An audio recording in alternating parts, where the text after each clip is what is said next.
What's going on, everyone? We have to talk about Bitcoin today because we just now shot all the way up here from $35,000 all the way up here to 39, and we almost broke that $40,000 point right there, that $40,000 point of resistance.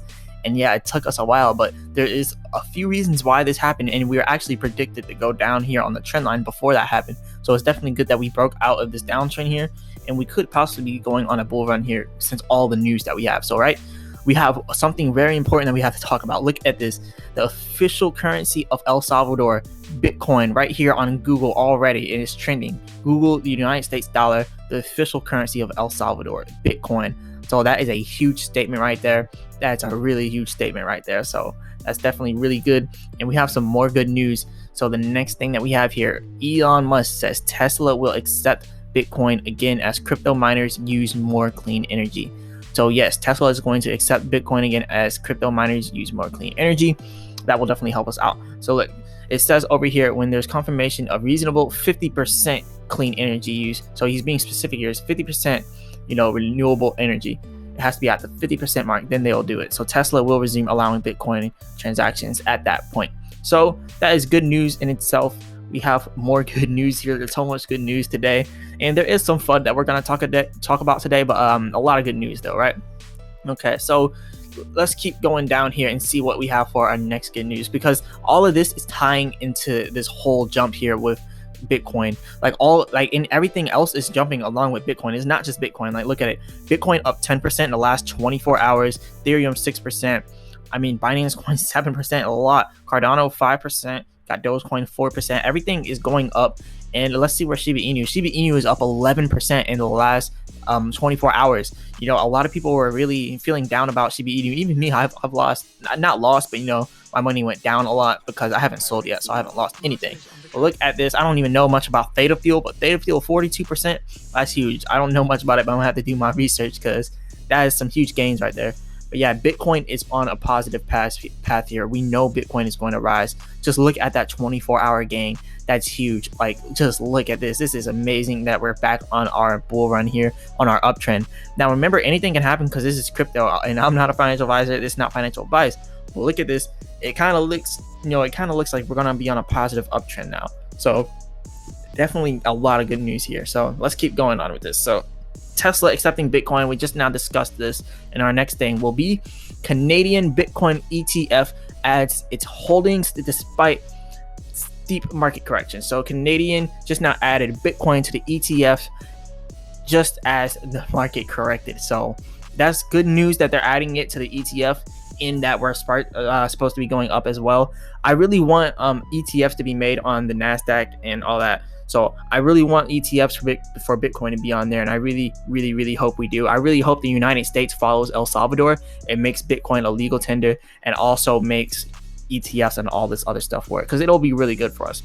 But let's see what we have here. So the Purpose Bitcoin Exchange Traded the Purpose Bitcoin Exchange Traded Fund has been reaccumulating Bitcoin since mid-May, a sign that investors are keen to buy the dip. So yeah, people have been buying the dip. It has dipped so much. This is just a discount. So it says, in fact, the ETF added to its holding during the May 19 flash crash. So as soon as they seen it crash, they added more to their holding, and they saw Bitcoin went down about 30%, and they kept adding on to their holdings. That's why I'm saying, like, the whales, they really want this to drop. The whales need this to drop. They need it desperately, and they want it to happen. They want people to sell all the way at the bottom. And they, in order to get them to sell at the bottom, what the whales do, they sell at the peak. And that's exactly what they do. They sold all the way at the peak for Bitcoin, and then they bought back in all the way at the bottom, and now they're just going to ride it right back up. So that's just how it goes. I mean, if you sell, then you pretty much lose. You snooze, you lose. And yeah, people are snoozing. People are paper handsing it. But it's just what happens when there's FUD, fear, uncertainty, and doubt. It just happens. But yeah, this is really good that we have the ETFs now in Canada, and I think there's also some inside Sweden, Switzerland, something like that. I don't know. I'm gonna have to do more research on that. But let's go talk about more stuff that we have. So look at this.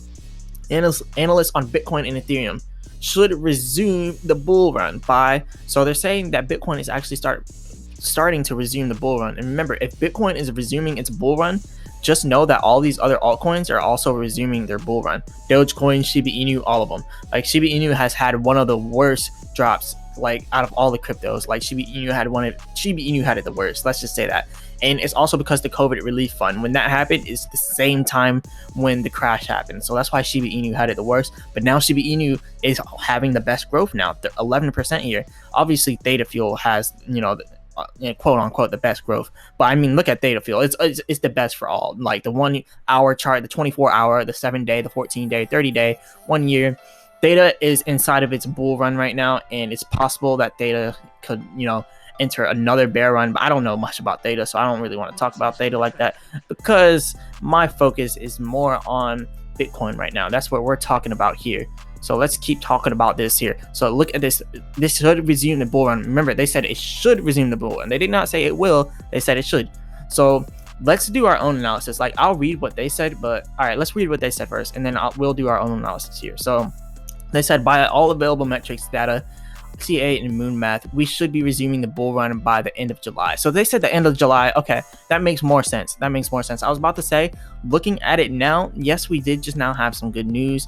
Yes, we did just now have a jump, but there's not enough information on this chart to tell us where we're going to go next. Like, I can't do a technical analysis on this and tell where we're going to go next, because we just now broke out. So like, I can't just draw a line here and be like, this is what we're about to do. Like, I can't just do something like that and be like, yeah, we're about to go straight up on this, because you know exactly what will happen if I do say that. What will most likely happen, let's go ahead and get this little drawing tool. What will most likely happen, we'll come over here to this chart and possibly come down here and do something like this before we go up again. But remember, this is just, this is just a little prediction. It's not like we can 100% predict what it does, because what if it does end up going up on this trend line? What if it does? I mean, that's a steep trend line, and I don't know if we can do that, because there's still a lot of FUD inside the community. So I don't know if we could actually go that steep on a trend line. Like, yeah, we did just now have this huge jump, but we also could be followed by, a little bit of a drop here. So I like looking at the candlesticks here and seeing what we have more of, if we're having more selling or buying. So let's zoom in here. So, okay, so it'd probably be better to look at this from this point of view, because then you would be able to see a bigger breakout. Actually, let's go over here and redo this. All right, click the line view. As you can see, we're trading sideways here. Let me close all these out. All right, look, we are trading sideways. Look at how it's trading right there. It's literally going sideways like that. So that is an indication that we have kind of topped out here. We have reached a peak resistance level at $40,000. We can't get past 39K, because 40K is our resistance. So as you can see, Bitcoin does not want to break out right there. So we probably will trickle down to the trend line. But even if we do that, it's not going to be a big deal at all, because we will break out, because it's just how it is. It's just how it is, guys. But yeah, doing good things here.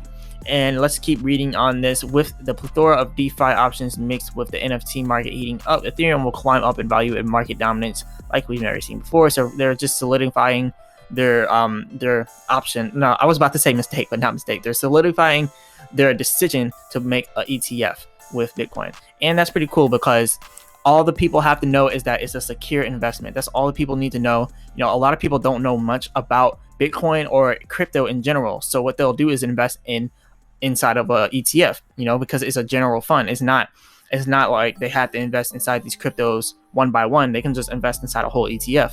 And that's like the best way to go for people that don't know much about crypto. So this is really good news right here. Really good news. Is this going to help eliminate some FUD? And this is also helping eliminate FUD. Musk says Tesla sold about 10% of Bitcoin to test the market. So yes, they sold 10% of Bitcoin. Remember, they had like 1.5 trillion. No, not trillion. They had like $1.5 billion in Bitcoin.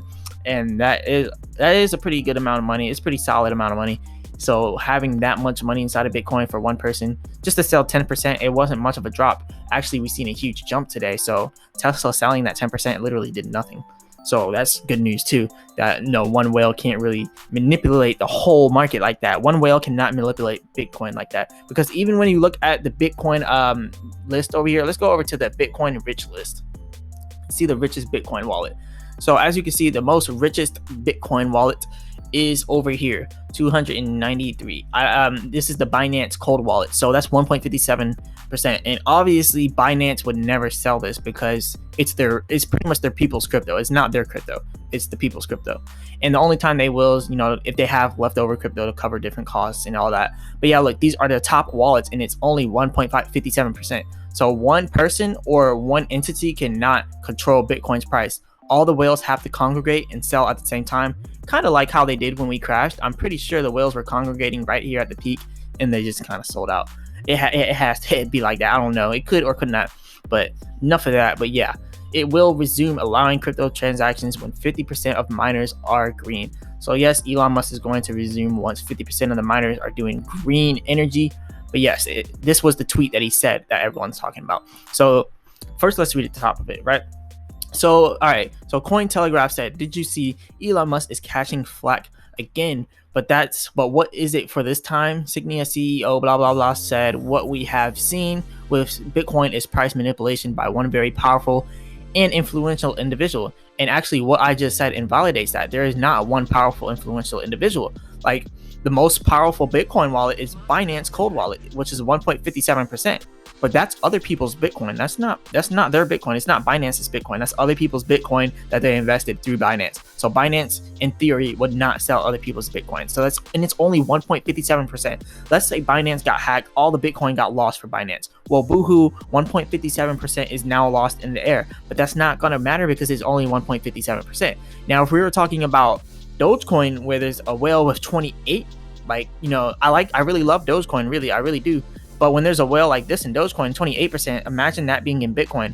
Then that means that what they're saying here would be accurate. But they're not talking about Dogecoin. They're talking about Bitcoin. So there could only technically be market manipulation in Dogecoin. And the only way market manipulation can happen in Bitcoin is if all of the whales are congregating together. So there's not one person doing it. And look, they're saying price manipulation by one very powerful, influential individual.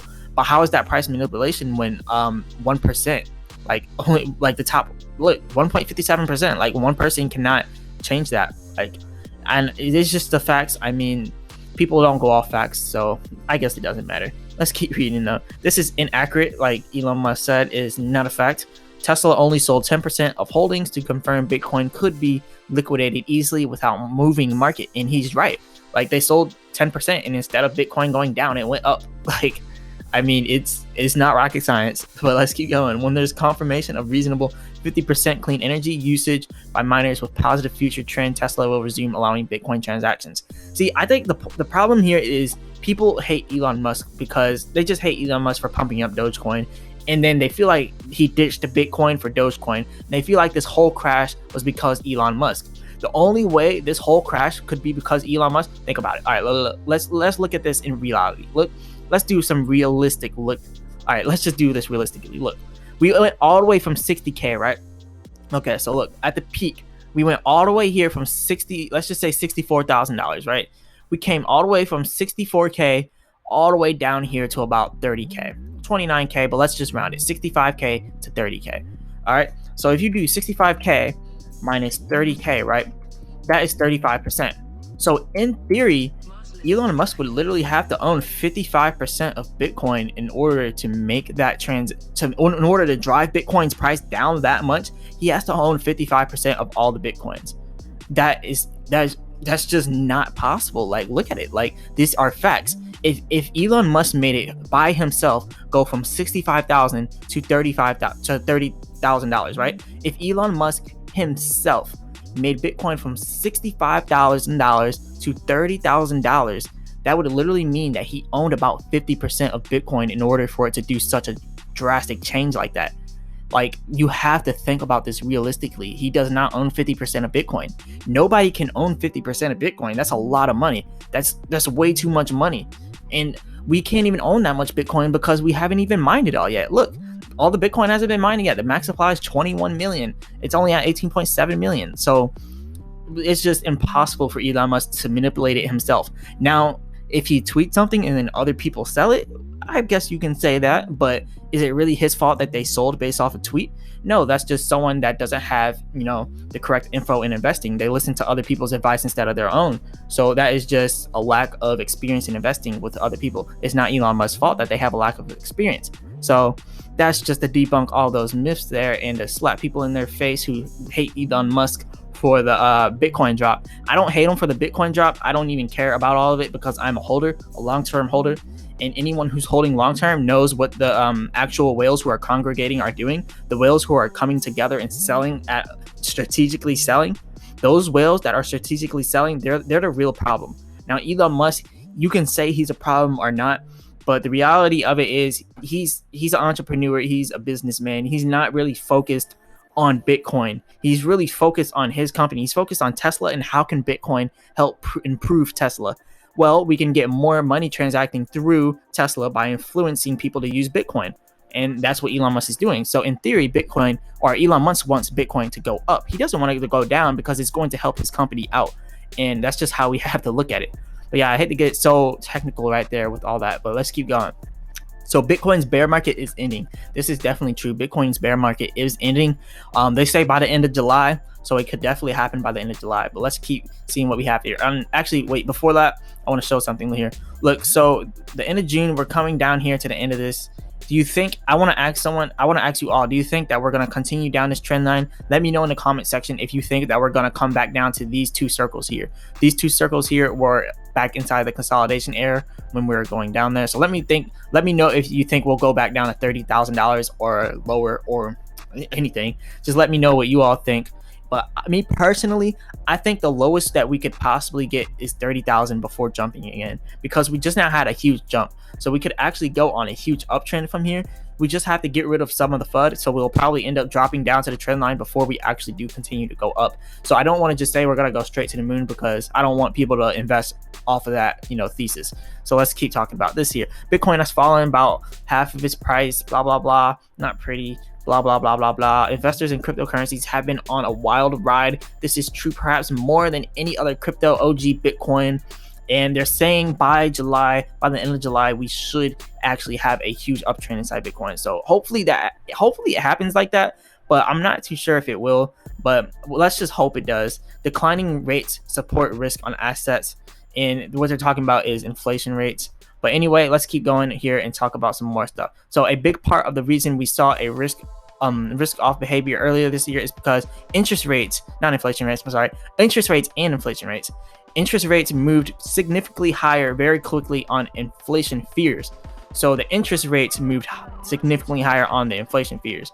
So there was more fear of inflation, but causing the interest rates just goes up because of that. So those fears have proven somewhat unfounded in the time since, which, yeah, people just kind of freaked out, and then the FUD, it just went all over the place. The fear, uncertainty, and doubt went all over the place, and people just started selling out because they're like, oh gosh, we're about to have another crash.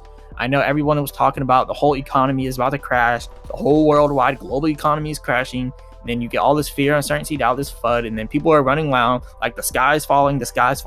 That's pretty much what people are doing. It's Chicken Little all over again. They're like, the sky is falling, and they just keep running around like little chicken, like headless chickens. But look at this, another way to think about Bitcoin's value. So in this essay, blah, blah, blah, I'm just going to keep going. They said Bitcoin has no intrinsic value. That's what they are saying. People are saying. So two preliminary things to note. First, this is not used merely as a normativity neutral descriptive statement. It's stated as a criticism. So yeah, people are trying to criticize Bitcoin by saying it has no intrinsic value. But second, intrinsic value has a particular meaning here, one that's used in investing. Owning Bitcoin is often put in contrast of owning stock in a company that produces a good or service. In virtue of the company producing a good or service and receiving money for the good or service, stock in that company is said to have intrinsic value. So they're saying Bitcoin doesn't have intrinsic value because there's not a physical company tied to Bitcoin. Whether or not that's true, I honestly don't care, because Bitcoin's value is whatever the people say it is. So if people are still holding Bitcoin, then that's the value right there. And that's the value of crypto, because it's all in the community. It's decentralized. It's not based on the government. It's not based on a company. It's based on the people. And that's why everyone loves crypto so much. So Bitcoin price could hit $85,000 in months as indicators flip bullish. So yeah, they're saying 85K in a few months. That'd be really cool, because if that hits 85K in a few months, you can bet everything else will hit 85. Well, not 85K, but you could bet everything else will also go up in price, because Bitcoin had one good news about the El Salvador thing and with Tesla and Elon Musk, and then boom, Bitcoin goes up, and then inside of theory, everything else goes up, up, up, and up. Now we're seeing green, green, green all over the market. So this is definitely really, really good news. So let's keep moving on here. So yeah, they said we're about to be bullish for the next few months. 85K within months. Do I think it could happen? Possibly, but I mean, other countries would have to follow in El Salvador's steps. People would stop at this spreading FUD, and Elon Musk would have to accept Bitcoin with Tesla. Once all that happens, Bitcoin can definitely keep going up. That's all that needs to happen, and they need to stop talking about the regulations, and yeah, then it can definitely happen. So I definitely believe it could happen they said amid hopes that BTC will still hit 100K this year. They're saying it's still going to hit 100K this year.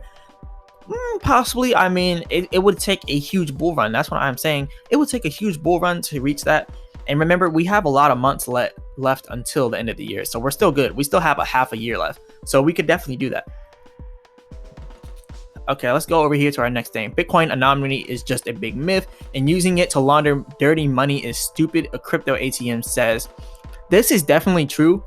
I mean, look how easy it is. I literally have this inside of my favorites, and literally I can look up every single person, or the top people that are holding Bitcoin, not everyone, but the top people that are holding Bitcoin. Look, like I can just look at all their wallets, see all their money, and see when and how they're transacting their this. Like, look at this. You can see when and how they're transacting. You can see when they sell and when they buy, and you can see how much money they got, and you can also see where they're sending money to if you go to Etherscan. So let's go over to Etherscan, and then let's look up Bitcoin, right? So oh wait, no, those are wallets. Let's go over to actually, let me just type inside over here Etherscan. So Etherscan Bitcoin, that'll help. All right, that'll help turn down this. All right, Etherscan Bitcoin. So token in Bitcoin. This is a scam right here. All right, make sure you watch out for these. This was a scam right here, and then you can see this 4 holders right here. Sometimes you can find scam tokens pretending to be Bitcoin, but most of the time they aren't. But yeah, you can definitely see scammers out here. Where's the actual Bitcoin? Like, there's so many different coins that have Bitcoin's name in it. Look, wrapped Bitcoin, Huboy Bitcoin, and random Bitcoin. But yeah, pretty much the moral of the story is you can look up everyone's address. Let's just look up one of these Bitcoin things. Look, you can see whenever people send money in and out. And then same thing, let's type inside Shiba Inu, and you can see the same thing with every single crypto. Like, you can see where the money is going in all these cryptos. Like, look, there's 501,000 holders right here. 501,000 holders, 1.8 million transfers. You can see who owns what. You can see it all right here. The India COVID Relief Fund. Oh no, I think they actually sold out. Now let's go over to here. Okay, no, here are the holders. Okay, no, they didn't sell out. Good, because I actually have money in Shiba Inu, so I did not want them to sell all of it out. Not all of it at once, at least. But look, they keep adding more to Shiba Inu. They keep adding more into this COVID relief fund. But look, this is the moral of the story. Look, we can see exactly where people send their money and exactly where they are receiving money from on the blockchain. That's why there is no anonymity. Well, there is some anonymous aspects to Bitcoin, but not really. You know, maybe inside the aspect that you can't see the name of the person. Like, let's say this is a person and not, not the COVID relief fund. And then you would just see that by, let's go back here. So if this was an actual person and not the COVID relief fund, it would be like this. Like, who is this wallet? You don't know. It just has a number. So that is the anonymous that we get out of it. But there's not much anonymity here because, you can still see that someone has money here, that someone's sending money in, someone's sending money out. They're sending millions of dollars in, they're sending millions of dollars out. They have a total of $11 million. You can see exactly how much money they have. So the fact that criminals can use Bitcoin is a complete falsehood. Like, that's why criminals get caught every time they use Bitcoin, because it's just not possible to get away with it. Like, it's on the blockchain. Everything gets recorded on the blockchain, just like with banks. Like, if a criminal went and deposited his $50,000 in illegal money into his bank, they're going to be like, where'd you get this money from? If you do the same thing with crypto, they're going to be like, where'd you get this money from? They can see it.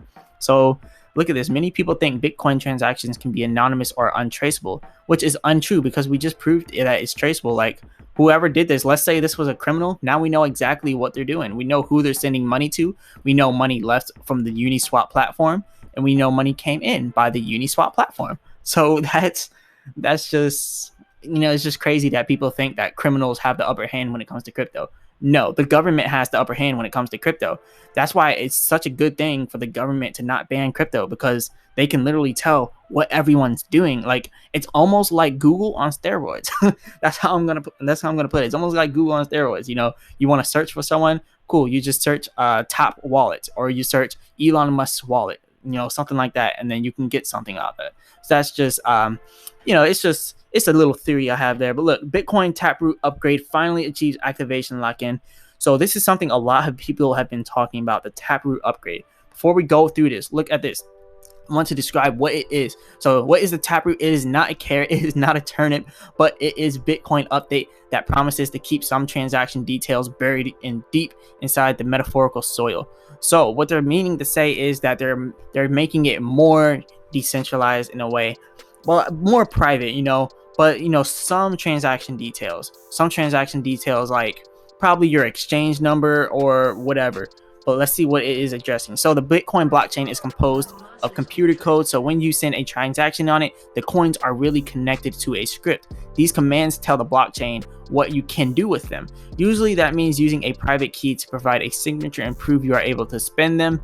But people can make more complex transactions, smart contracts, or code that defines and agreements between a sender and receiver. And also they're going to be putting smart contracts on with the Taproot upgrade. So that's another thing that's coming in with this upgrade. So such as requiring multiple signatures before coins can be spent, or mandating a waiting period known as time lock.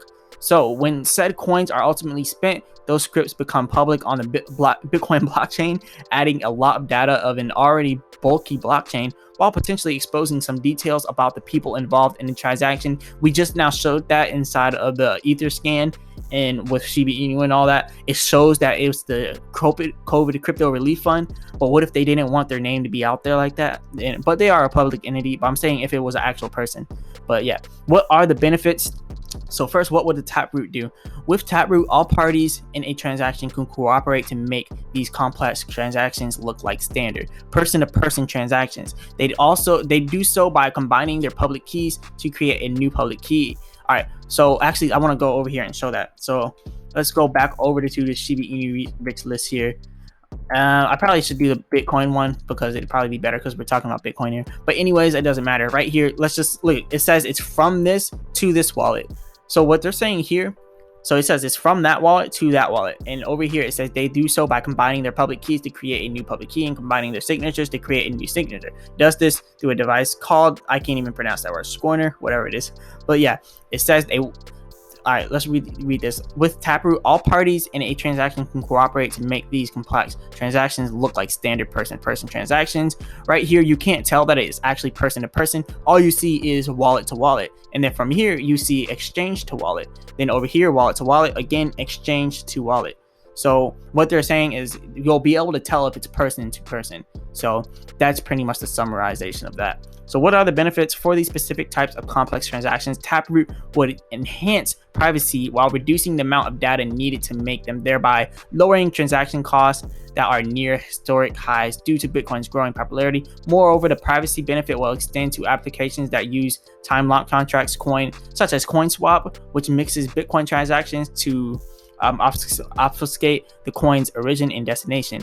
The same applies to the Lightning Network. Okay, so 55% of all Bitcoin hash rate is now signaling support for the Taproot upgrade. People really need this to happen. They really want this to happen. Whose idea was it? It was proposed in 2018, Gregory Maxwell. So let's keep looking at what we have here. So another thing that we have here, the Bitcoin Taproot finally achieves activation lock-in. So we are actually about to have this happen. And I would play this video that they made about it, but I don't want to get copyrighted. I'll do this though, and I won't actually pay it. But yeah, it was a pretty funny video, so go check that out on Twitter if you want to see that. But yeah, that's pretty much all I have here. So it does say a lot about it, so definitely do your own research, your own due diligence, and find out about this Taproot. This is actually about to be really big for Bitcoin. So I know this is a long video, so I'm going to try to wrap it up here. But yeah, remember, I'm not a financial advisor. This is not financial advice. But yeah, we are predicted to continue to go up here on Bitcoin. But do not be surprised if we do go back down to this trend line, because remember, there's still fear, uncertainty, and doubt out there floating in the air. There's still a lot of that. But remember, I'm not a financial advisor. This is not financial advice. But if you like this video, go ahead and hit the like button, subscribe, and check out the link in the description for a free stock with Robinhood and Webull. And I'll be back with another video.